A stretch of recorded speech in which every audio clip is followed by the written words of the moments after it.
지난 한 주간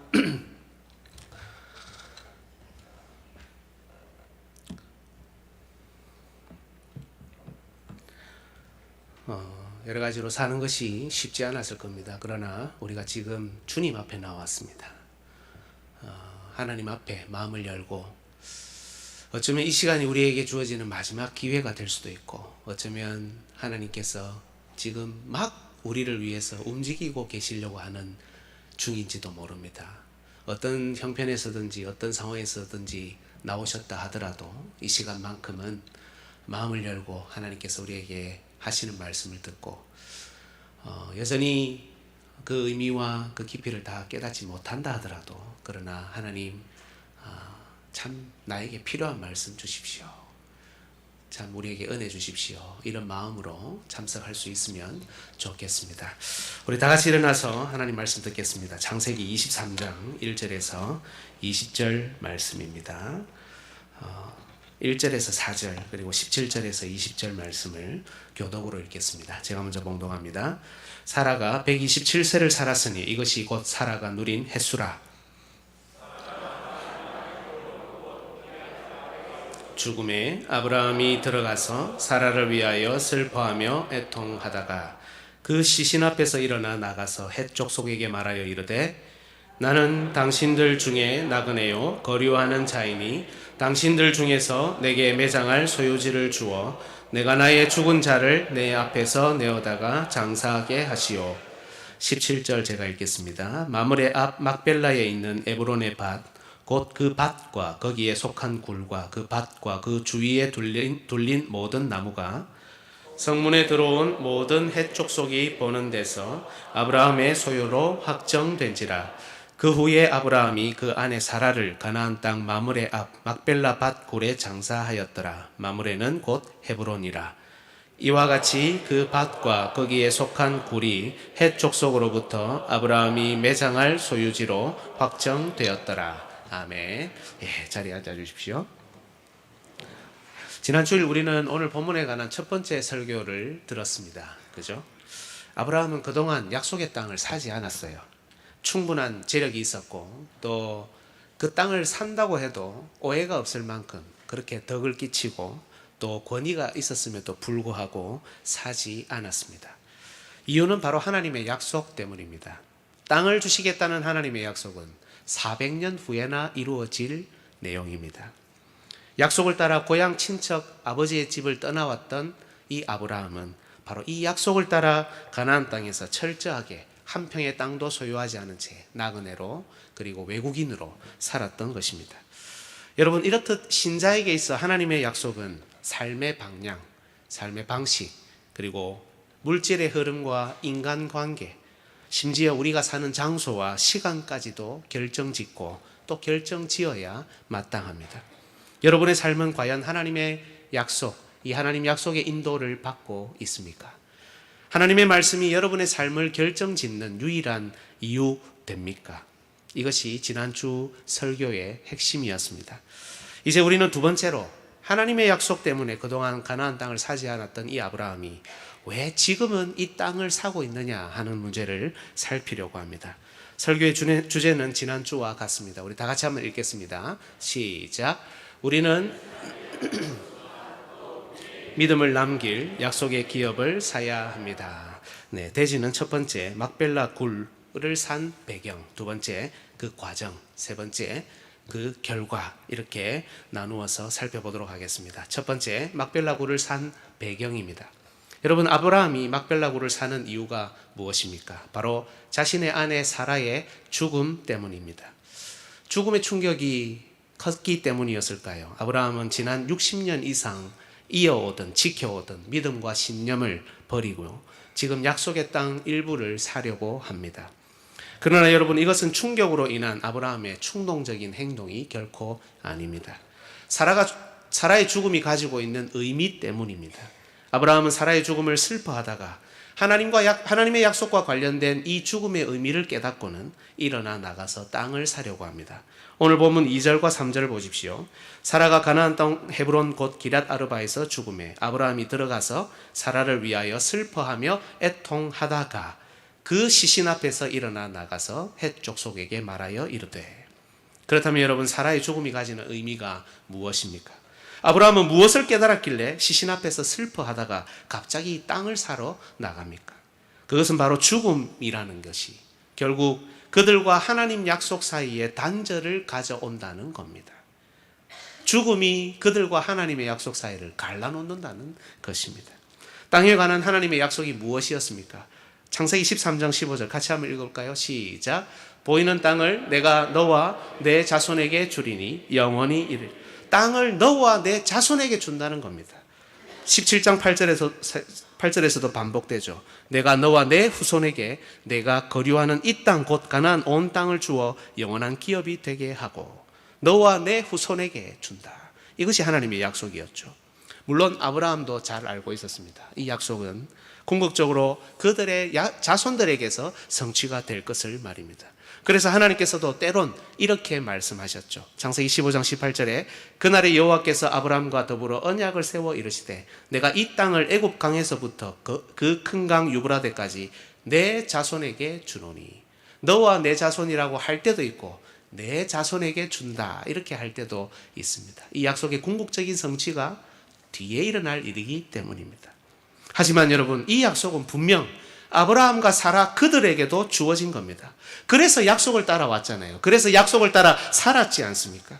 비록 이 약속은 다음 때에 완전히 이루어질 것이지만 그들에게도 주어진 것이기 때문에 아브라함과 사라는 때를 기다리며 기도하고 인내하며 살았던 겁니다. 그런데 그렇게 약속을 기다리던 사라가 죽었습니다. 단 한 평의 땅도 지금 없는데 말입니다. 여기서 아브라함은 이런 질문을 할 수밖에 없겠죠. 과연 하나님의 약속은 죽음 때문에 나에게서는 성취되지 않는 것인가? 후손들의 때를 기다리는 것은 얼마든지 할 수 있겠는데 그럼 나는 이제 나도 아내를 따라 죽을 것인데 그럼 그동안의 나의 이 인내와 이 믿음은 사라지는 것인가? 죽음 때문에 우리 인생은 이 땅에서 완전히 사라지는가? 죽음 때문에 이 땅이 우리 거라는 이 어떤 증거도 흔적도 남기지 못하는가? 후손들이 나중에 하나님의 약속이 여기 있다며 돌아왔을 때 그들은 우리의 흔적을 발견할 수 있지 않을까? 못할까? 과연 이 땅의 사람들이 우리 후손들에게 증거를 요구할 때 우리 후손들은 무슨 증거를 그들에게 제시할 수 있는가? 증거가 없으니 곧 하나님의 약속도 사라져버리는 것이 아닌가? 하나님의 약속이 눈에 보이지 않기 때문에 이들이 사라지면 이 약속도 사라지게 되는 겁니다. 여러분, 죽음은 모든 것을 단절시킵니다. 비록 약속을 받았고 믿음으로 살았다고는 하지만 그 누구도 이 죽음 앞에서 자신을 하나님의 약속과 연결시킬 수 없습니다. 지금 죽은 사라도 이제 곧 죽을 아브라함도 그들의 뒤를 따를 이삭도 반드시 겪어야 할 인생의 가장 비참하고 심각한 문제가 바로 죽음입니다. 하나님의 약속, 그게 도대체 뭡니까? 죽음은 이 약속의 땅에서 그들의 흔적조차 사라지게 할 텐데요. 그리고 그 약속도 그들과 함께 없어져 버릴 겁니다. 죽음은 우리 스스로 힘으로는 결코 해결할 수 없는 인생 최대의 문제입니다. 사랑하는 여러분, 그리스도 안에서 이미 부활한 몸으로 이 땅을 살아가는 우리지만 이 죽음의 문제는 여전히 우리 앞에도 있습니다. 물리적인 육신의 죽음뿐만이 아닙니다. 죽은 것 같은 나의 영적인 상태도 그렇지 않습니까? 또한 살면서 당하고 신앙의 길을 걸으면서 당하는 죽을 것 같은 좌절과 슬픔과 아픔과 상처는 그동안 많은 주의 영혼들을 하나님의 약속으로부터 단절시켰고 지금도 우리를 하나님의 약속으로부터 단절시키기 위해 우는 사자처럼 우리 앞에 놓여 있는 겁니다. 이 모든 종류의 죽음은 우리의 믿음, 인내, 우리의 아름다운 자세, 이 땅에서의 우리의 모든 흔적을 다 지워버릴 겁니다. 약속 때문에 살았습니다. 약속 때문에 인내하면서 기도했습니다. 자녀들 때에 우리 하나님께서 복 주시고 은혜 주시고 번성하게 하실 것을 기대하며 우리 자신을 포기해가며 그렇게 살아왔습니다. 그러면 나는요, 내 인생은 어떻게 되는 겁니까? 죽음의 문제가 나를 덮고 나를 치고 들어올 때 나는 도대체 어떻게 됩니까? 약속이 다음 때에 성취만 되면 뭐합니까? 지금 약속을 붙들고 살아온 나는 죽음의 문제 때문에 흔적도 없이 사라져 버리게 되는데요. 사라에게 성취되지 않으면, 아브라함에게 성취되지 않으면, 오늘 나에게 하나님의 약속이 성취되지 않으면 여러분, 다음도 없지 않습니까? 오늘 아브라함에게 막벨라 굴이 없으면 가나안 땅은 없지 않습니까? 죽음 때문에 말입니다. 여러분은 어떠십니까? 죽음의 문제를 해결하셨습니까? 하나님의 약속은 지금도 나에게 성취되고 있습니까? 아니면 나는 약속의 성취와는 너무 거리가 멀어서 흔적도 없이 점점 사라지고 있지는 않습니까? 나의 사랑하는 사람들이 하나 둘씩 죽어갈 때 우리는 그들과 여전히 하나님의 약속을 연결시키고 또 연결할 수 있습니까? 하나님의 약속이 나에게 성취되는 것 때문에 나의 삶 가운데 즐거움과 가슴 벅찬 순간이 찾아오고 있습니까? 아니면 나에게는 가짜 즐거움, 가짜 감동만 남아 있습니까? 바로 이 순간 아브라함은 일어나서 나갑니다. 죽음으로 인해 하나님 약속의 성취와 단절된 사라를 다시금 연결하기 위해서 말입니다. 어쩌면 여러분, 나의 모든 신앙의 흔적이 사라질 것 같고 또 사라지고 있는 지금 이 순간이야말로 하나님의 약속과의 연결을 위해 우리가 일어나서 담대히 나가야 할 시점입니다. 두 번째, 막벨라 굴을 사는 과정입니다. 이것을 깨달은 아브라함은 슬퍼하고 애통하고만 있을 수 없었습니다. 사랑하는 아내의 믿음의 흔적이 사라지지 않도록 바로 이 죽음 앞에서 또 하나의 애정표를 남기기 위해 슬픔을 무릅쓰고 헷 족속에게로 갑니다. 먼저 아브라함은 그들에게 소유할 기업을 달라고 운을 뗍니다. 여러분 혹시 잠 오실까봐 이런 일이 일어나는 것 같습니다. 아무도 안 오죠? 그럼 이제 없을 겁니다. 그죠? 네. 자, 4절 한번 읽어보겠습니다. 같이 한번 읽겠습니다. 시작. 나는 당신들 중에 나그네요.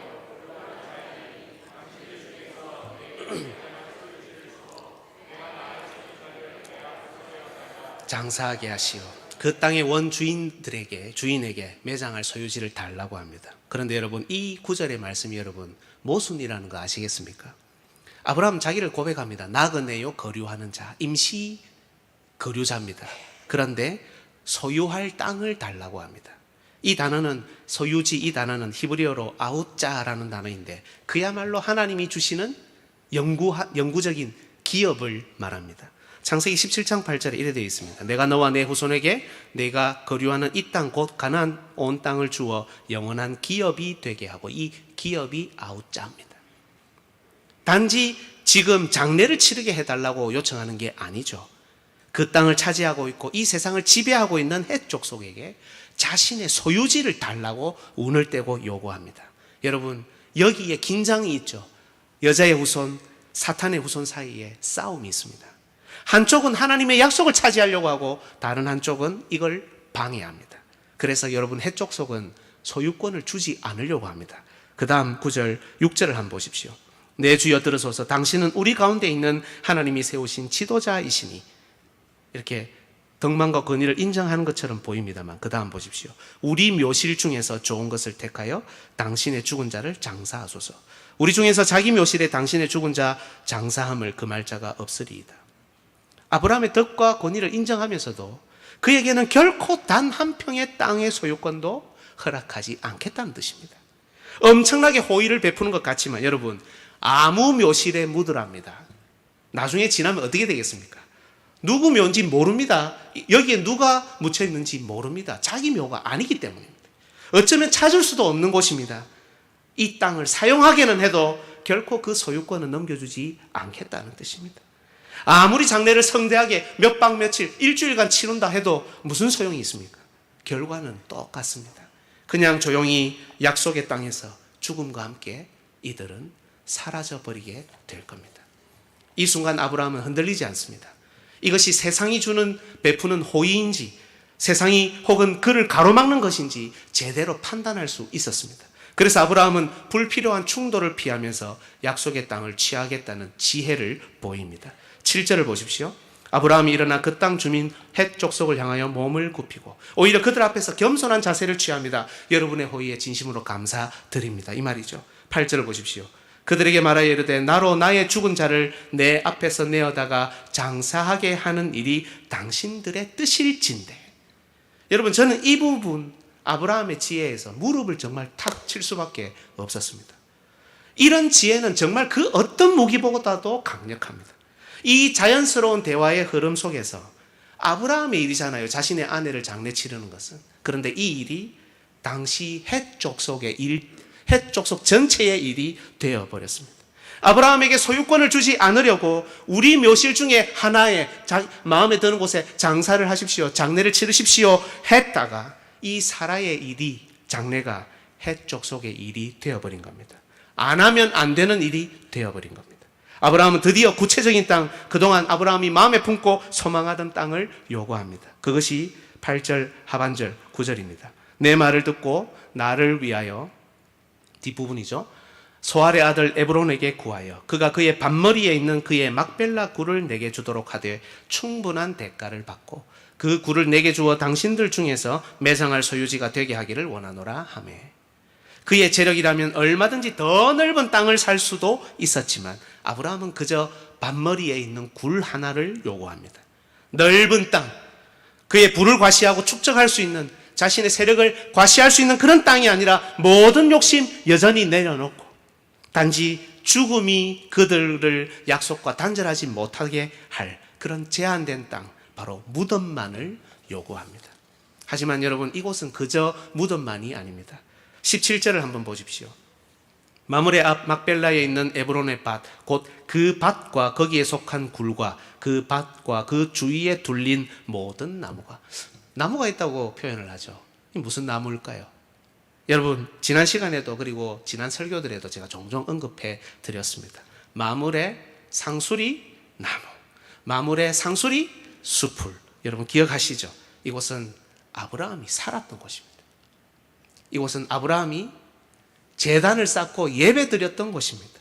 명확히는 알 수 없지만 아브라함이 살았던 이곳을 이렇게 밖에서 이렇게 딱 쳐다보면 밭 이렇게 있고 밭머리라고 되어 있는데 이 끝에 무덤이 있으며 이 굴을 딱 넘으면 뒤에 제단과 나무가 이렇게 딱 있는 그런 모습으로 구성이 되어 있습니다. 아주 작은 땅입니다.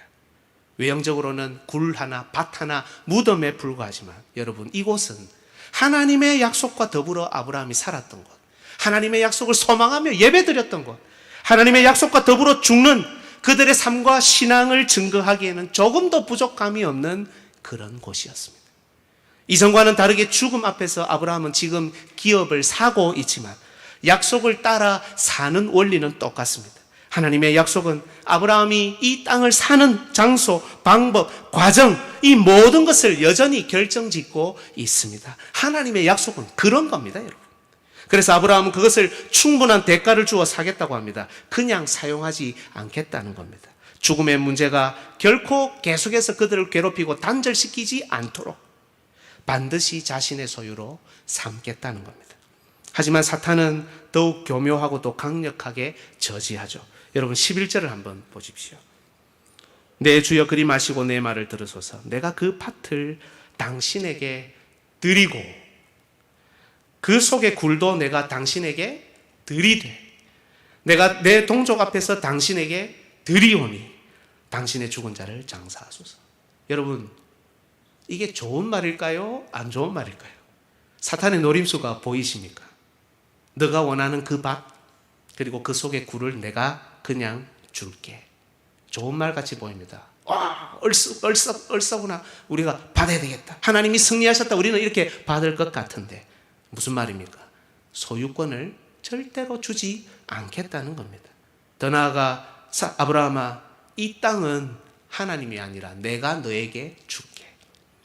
이 땅을 하나님이 아닌 바로 사단 자신이 아브라함에게 줄 수 있다고 유혹하는 겁니다. 에덴 동산에서의 유혹과 똑같죠. 양상만 다르죠.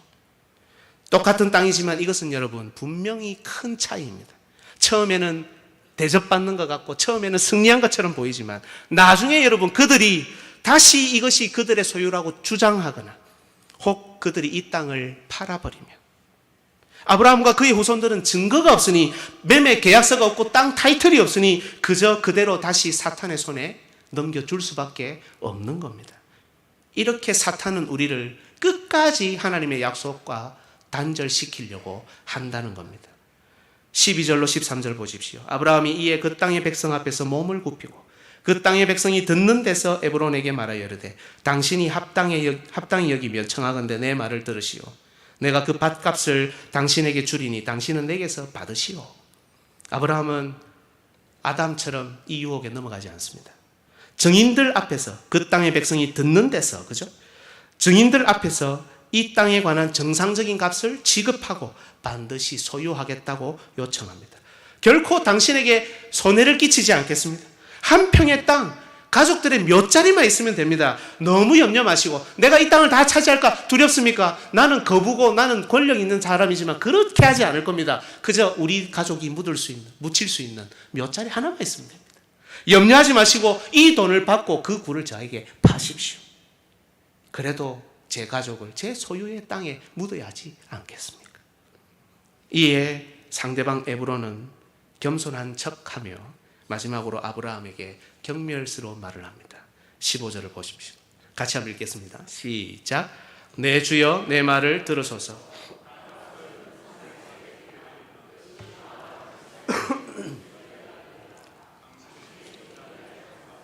땅값은 은 400세겔이나. 여러분, 이것이 어떻게 아브라함을 향한 경멸입니까?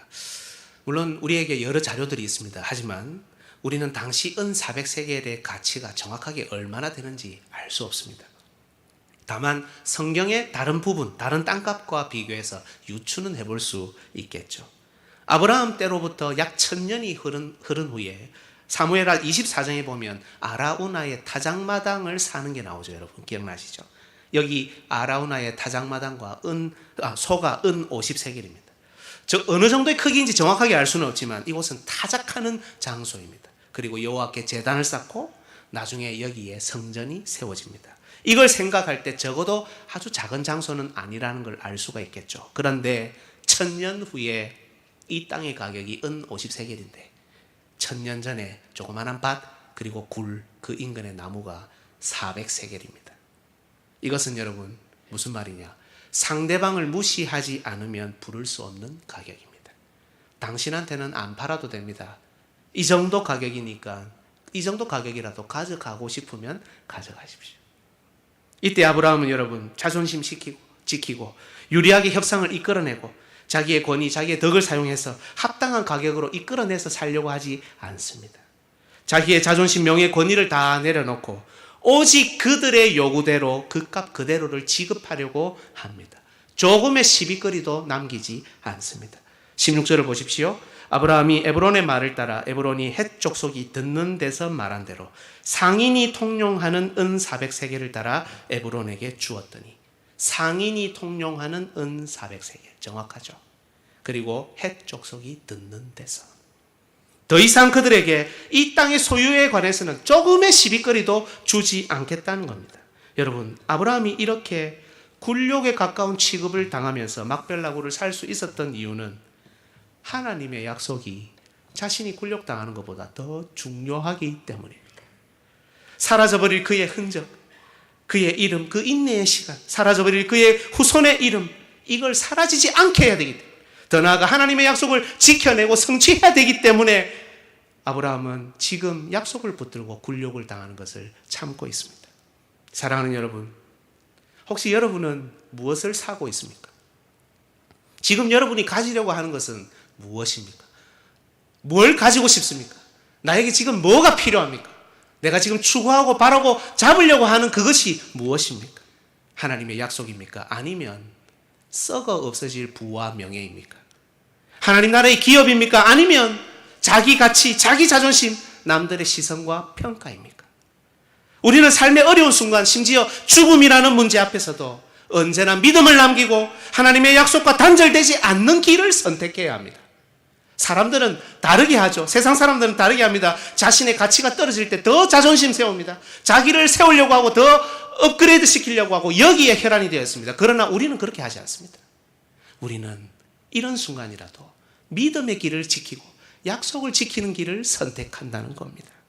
똑같은 땅을 사더라도 우리는 우리의 부와 명예를 높이는 방향이 아니라 하나님의 약속이 우리를 이끄는 방향으로 선택하고 나아간다는 것입니다. 아브라함이 기업을 사는 이 과정, 이 방법과 도구는 여러분 다름 아니라 약속에 대한 신실한 믿음입니다. 비록 지금의 원수들에게 조롱받고 놀림을 받아도 이 죽음의 문제를 넘어서고자 하는 그의 믿음, 그 어떤 어려움도, 그 어떤 죽음이라는 것도 나를 하나님에게서 빼앗아갈 수 없다. 우리 가정을 약속에게서 떨어지게 할 수 없다. 이 믿음 하나 때문에 아브라함은 지금 이 길을 걷고 있는 겁니다. 지난 60년간 약속을 따라 살면서 일상의 훈련을 통해 얻은 겸손과 자기 부인, 하나님께서 은혜로 허락하신 지혜, 모든 물질을 다 동원해서 원수 사탄의 시비거리가 단 하나라도 없도록 그렇게 마침내 약속의 땅을 차지하고 있는 겁니다. 지금 여러분의 관심은 어디에 있습니까? 여러분의 지대한 관심은, 인생의 가장 중요한 관심은 어디에 있습니까? 여러분의 지난 세월은 우리의 앞에 있는 어려움과 죽음의 문제라 할지라도 지금 우리 자신을 일으켜 약속을 선택하게 하는 원동력이 됩니까? 아니면 여러분은 지금 여전히 주저앉아 계십니까? 지금부터라도 약속에 대한 믿음으로 훈련받고 연단받아 마침내 우리 앞에 주어질 이 여러 어려운 문제 앞에서 막벨라구를 사시겠습니까? 아니면 계속 앉아 계실 겁니까? 세 번째, 막벨라구를 산 결과입니다. 드디어 아브라함은 이 기업에 대한 소유권을 가지게 되었습니다. 오늘 말씀은 먼저 무엇이 정확하게 아브라함의 소유인지를 정확하게 세밀하게 언급합니다. 17절을 다시 한번 보십시오. 같이 한번 읽겠습니다. 시작. 마므레 앞 막벨라에 있는 그 밭과 그 주위에 둘린 모든 나무가, 세밀하게 무엇이 아브라함의 소유인지 정확하게 표시합니다. 이것은 변개할 수 없는 법입니다. 그리고 이 계약에 증인이 언급됩니다. 증인이 없으면 아무 소용이 없잖아요. 18절을 보십시오. 성문에 들어온 모든 헷 족속이 보는 데서 아브라함의 소유로 확정된지라. 드디어 이 막벨라 밭 굴은 아브라함의 소유입니다. 그리고 아브라함은 이제 자신의 소유의 이 기업의 아내를 묻습니다. 한 사람의 약속을 향한 소망과 결단이 죽은 영혼을 살아있는 하나님의 약속으로 다시 이끌어오고 있는 겁니다. 사라는 더 이상 사라질 사람이 아닙니다. 여전히 남아 있습니다. 19절을 보십시오. 그 후에 아브라함이 그 아내 사라를 가나안 땅 마므레 앞 막벨라 밭굴에 장사하였더라. 마므레는 곧 헤브론이라. 그리고 여러분, 성경은 다시금 이 땅이 약속의 가치를 모르는, 이 밭에 감추인 보화의 가치를 모르는 헷 족속의 것이 아니라 아브라함의 소유로 확정되었다고 두 번 언급합니다.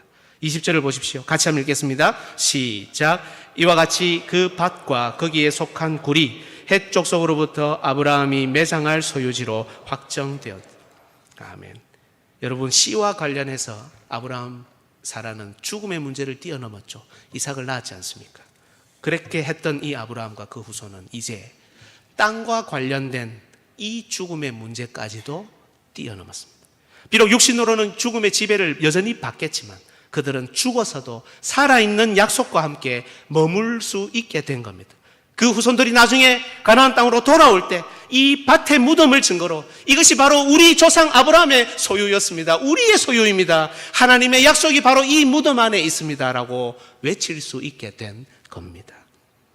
사랑하는 여러분, 돈을 주고 약속의 땅을 사는 이 패턴은 이스라엘 역사 속에서 반복됩니다. 많은 믿음의 조상, 예를 들면 여호수아, 삼손, 이런 믿음의 조상들이 바로 자기가 살던 기업의 땅에 묻힙니다. 그리고 앞서 언급했던 아라우나의 타작마 땅, 돈을 주고 사죠. 거기에 성전을 짓습니다. 나중에 뿐만 아니라 예레미야 32장에 보면 유다 백성이 포로로 잡혀가기 전에 선지자 예레미야가 밭을 삽니다. 나중에 한번 읽어보십시오. 여러분, 바깥에 바벨론 군대가 포위하고 있는데 무슨 밭을 삽니까? 뭔 기업을 무르고 있습니까? 곧 포로로 잡혀가는데 이제 곧 망할 텐데 증서, 증인, 저울 달고 봉인하고, 이게 무슨 짓입니까? 아무 의미가 없지 않습니까? 그러나 여러분, 이것은 아브라함의 이 밭과 마찬가지로 포로에서 이스라엘 백성이 돌아와 다시금 이 땅을 회복하는 중요한 증거입니다. 내 땅 문서가 있다는 겁니다. 내가 열 봉인을 해제할 이 땅이 있다는 겁니다. 예레미야 32장 15절 우리 큰 소리로 한번 같이 읽겠습니다. 혹시 주무실까 봐 제가 읽어드리겠습니다. 만군의 여호와 이스라엘의 하나님께서 이와 같이 말씀하시니라. 사람이 이 땅에서 집과 밭과 포도원을 다시 사게 되리라 하셨다 하니라. 여러분, 오늘 우리가 어렵고 힘든 여건 속에서 죽음, 심지어 죽음 앞에서도 이 약속의 기업을 차지하고 사는 것은 죽은 자가 약속 안에서 부활하고 죄와 사망에 포로된 자들이 돌아오는 버팀목이요 근거가 됩니다. 신방 다녀보면 자녀들의 회복을 놓고 또 가정의 회복을 놓고 그리고 가족 식구들의 회복을 놓고 기도하시는 분들이 참 많습니다. 여러분, 그때 우리가 해야 될 게 뭡니까? 약속의 땅을 사야 됩니다. 어떻게 해야 되는지는 성령께서 감동을 주실 겁니다. 여러분, 중요한 것은 하나님의 약속을 우리가 차지해야 된다는 겁니다. 내가 차지하지 않고 내가 이것을 사지 않으면 그 다음은 없습니다. 여러분, 기억하십시오. 하나님께 이걸 놓고 기도하면서 매달려 보십시오. 하나님, 제가 이 약속을 차지하고 싶습니다. 한평생 기다렸는데 하나님, 이 약속을 차지하게 해주시고 이 다음 때에도 이루어지도록 해주십시오. 사랑하는 여러분, 우리 주 예수 그리스도께서도 이런 비유를 말씀하신 적이 있습니다. 마태복음 13장 44절 밭의 감추인 보화, 제가 아까 언급을 했는데요. 같이 한번 읽겠습니다. 시작. 천국은 마치 밭에 감추인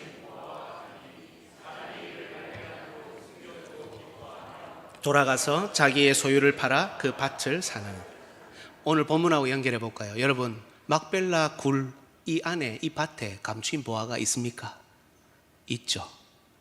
이 무덤은 비록 죽음이라는 우리의 육신의 한계를 드러내지만 동시에 이곳은 하나님의 약속이 죽음을 뛰어넘어 여전히 살아있는 장소입니다.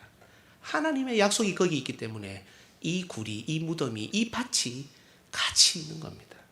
죽었지만 여전히 살아있는 이들의 신앙이 그 후손들을 약속 안으로 다시금 부르고 있습니다. 그리고 과거 아브라함에게 약속된 복, 너는 복의 근원이 될지라, 너는 복이 될지라 했던 이 복의 시작이 여러분 어디입니까? 무덤입니다. 바로 이 무덤에서 복이 시작되고 흘러나갑니다. 죽음이 죽음되지 않고 죽음 가운데서도 여전히 은혜와 복이 유지되는 것은 바로 하나님의 약속의 가치를 깨닫고 그 약속과 함께 신앙과 함께 무덤으로 들어가면서부터 시작되는 겁니다. 밭에 감추인 보화를 말씀하신 우리 주 예수 그리스도께서도 이 모든 것을 짊어지고 친히 무덤으로 들어가셨습니다. 하나님께서 주신 그 능력과 권세 다 가지고 있지 않았습니까? 원수 사탄은 조롱하고 비웃고 있습니다. 죄와 사망의 저주 아래 놓여 있습니다. 고작 은 30에 팔린다는 이 치욕과 굴욕을 맛보고 있습니다. 그러나 그 가운데서도 예수님은 무덤으로 들어가기를 주저하지 않았습니다.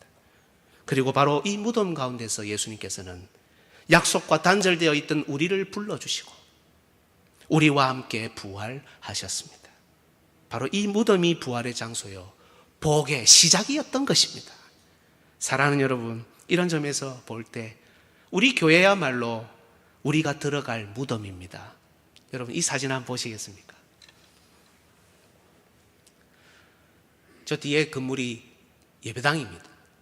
예배당 뜰에 이 성도들의 비석이 있습니다. 아마도 시신을 묻은 것으로 추정됩니다. 저도 남아공 있을 때 여러 교회들을 다녀보고 사진을 찍었는데 제가 찾지를 못해서 인터넷에서 뒤져서 왔습니다. 또 한번 보실까요? 예, 밑에 영어로 되어 있는 빨간 부분은 개혁교회 그레이브 야드인데요. 저게 묘지라는 뜻입니다. 교회당이 있는 곳에 묘지가 있습니다. 서구의 교회들이 우리하고 문화가 좀 다르죠. 우리는 묘지하고는 어쨌든 좀 떨어져야 되는데 왜 이 신앙의 전통을 오랫동안 이어온 서구의 교회들이 예배당에 묘지들을 둡니까? 또 다음을 한번 보시죠. 예, 이렇게 묘지를 두고 있습니다. 왜 그렇습니까? 교회와 무덤이 같이 있어야 되기 때문입니다. 별세명부와 세례명부가 함께 있기 때문입니다. 우리 주님께서 죽으신 의미가 바로 이 교회에 있기 때문입니다.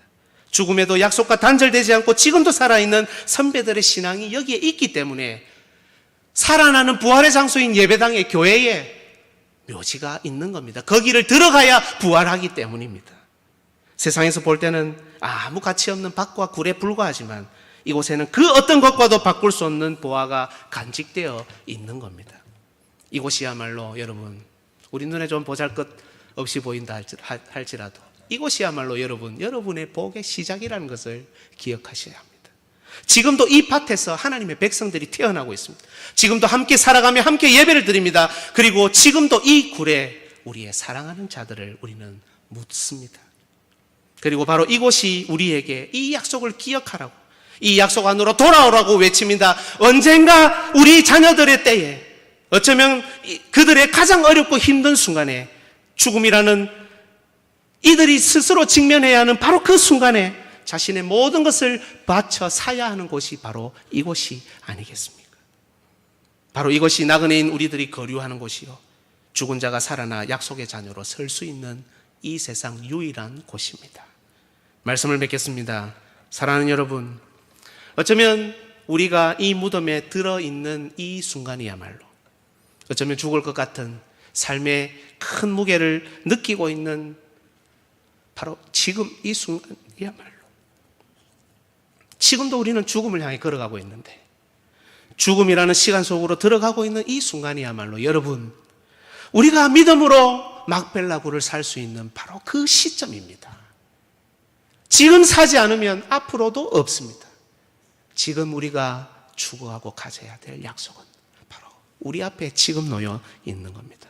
여러분, 약속에서 단절된 채로 살지 마십시오. 또한 다른 것을 사지 마십시오. 세상이 주는 달콤한 유혹에 빠져서 그저 신앙의 이익만 취하는 자들이 되지 마십시오. 하나님의 약속이 우리의 모든 것을 결정짓고 또 우리를 인도해 가야 하는 겁니다. 우리 화명중앙교회야말로 우리가 사야 할 막벨라 굴입니다. 이 은혜와 복이 우리 인생 가운데 바로 이곳에서 출발되시기를 주님의 이름으로 축복합니다. 우리 이 시간에 같이 한번 찬양하면 좋겠습니다. 오직 예수뿐이네. 우리 하나님 말씀을 생각하면서 우리 고백하면서 찬양하면 좋겠습니다.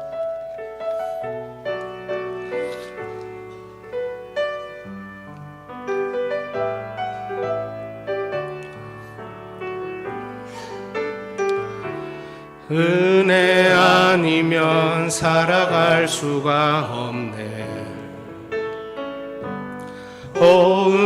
호흡마저도 다 주의 것이니 세상 평안과 위로 내게 없어도 예수, 오직 예수뿐이. 우리 한 번 더 고백하겠습니다. 은혜 아니면 살아갈 수가 없네. 은혜 아니면 살아갈 수가 없네. 나의 호흡도 주님 것입니다. 호흡마저도 다 주의 것이니 세상 평안과 위로 내게 없어도 예수, 오직 예수뿐이네. 그 신계획 다 볼 수도 없고, 그 신계획 다 볼 수도 없고, 작은 고난에 지쳐도 주께 묶인 나의 모든 삶 버티고 견디게 하시네. 은혜 아니면 살아갈 수가 없네. 나의 모든 것 다 주께 맡기니 참된 평안과 위로 내게 주신 주 예수, 오직 예수뿐. 우리 한 번 더 고백합시다. 그 신계획 다 볼 수도 없고, 그 신계획 다 볼 수도 없고, 작은 고난에 지쳐도 주께 묶인 나의 모든 삶 버티고 견디게 하시네. 은혜 아니면 살아갈 수가 없네. 나의 모든 것 다 주께 맡기니 참된 평안과 위로 내게 주신 주 예수, 오직 예수뿐이네.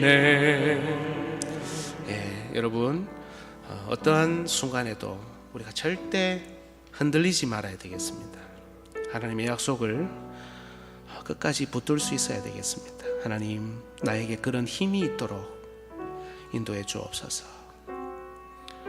삶의 여러 가지 고난과 또 어려움, 또 위기들 때문에 주저앉고 싶고 일어나고 싶지 않고 앉아있고 슬퍼하고 그런 순간들이 많습니다만, 하나님이여, 내가 일어날 수 있는 힘이, 이 시신 앞에서 일어날 수 있는 힘이, 죽음, 이 어려운 문제 앞에서 일어날 수 있는 힘이 있도록 인도하옵소서.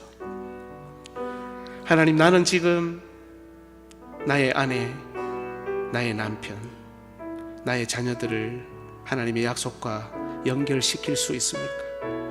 죽음을 경험하고 살아가는 우리의 사랑하는 가족들, 죽음과 같은 순간을 지나가는 우리의 형제 자매들, 하나님, 나는 지금 하나님의 약속으로 이들을 이끌고 있습니까? 단절된 하나님의 약속 다시 연결할 수 있습니까? 나 혼자 문제만으로도 힘들어서 아무것도 못할 그런 연약한 자들을 아닙니까? 하나님, 우리에게 힘 주시고 오직 은혜로 하나님 붙들고 하나님 약속 붙들고 나도 일어날 뿐 아니라 나의 가족들, 힘들어하는 우리의 남편, 아내, 힘들어하는 우리의 자녀들, 우리 부모님까지, 우리의 어르신들까지 하나님의 약속과 연결하며 그렇게 살 수 있도록, 세상에 썩어질 것 바라보고 살고 그렇게 사는 것이 아니라 오직 하나님 나라를 믿음으로 사는 우리가 되도록 인도하여 주옵소서. 우리 시간에 같이 한번 기도하겠습니다. 하나님이여, 우리에게 은혜 주옵소서.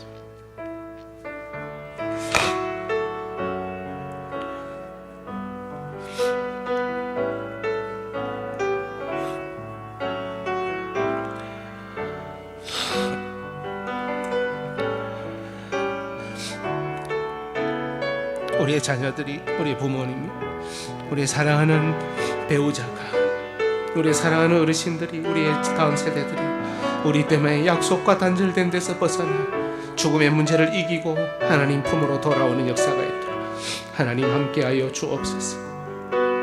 버티고 견뎠지만 나는 어떻게 되는 겁니까? 나에게 하나님의 약속이 성취되지 않으면 어떻게 되는 겁니까? 하나님이여, 지혜를 주시고 물질을 주시고 하나님이여, 용기를 주셔서 죽음의 문제 앞에서 하나님의 약속과 우리 자신을 연결할 수 있는 믿음이 우리에게 있도록 주님 인도하시고, 나의 모든 것을 팔아 밭에 감추인 보화를 사며 밭을 사며 무덤을 사며 하나님 나라를 기업으로 받을 수 있는 믿음이 우리 가운데 있도록 주님 인도하여 주옵소서.